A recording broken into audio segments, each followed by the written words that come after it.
Hello, traders. FX Pip Collector here. Today is Tuesday, April 29th, and this is my analysis for the Aussie US dollar. If you haven't done so yet, definitely do check out my free Discord channel. It's linked down here in the corner at the end of the video. And make sure to check out my website, fxpipcollector.com. Watch the video on the home screen to learn more. So the Aussie dollar yesterday did end up going back up and taking out the previous highs. Now, one thing that I always tell people is that the trend is your friend, and the daily time frame, ever since we turned up way down here, has been up. So if you are looking for shorts at shorter time frames, you are definitely fighting the higher time frame moves, which means that they could possibly end up being losing trades and they could possibly just keep going up.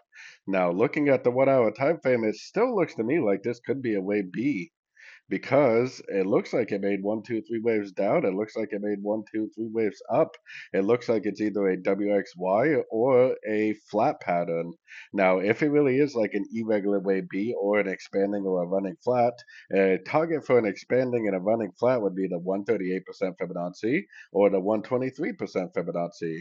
A regular flat target or an irregular wave B target would be the 105% Fibonacci.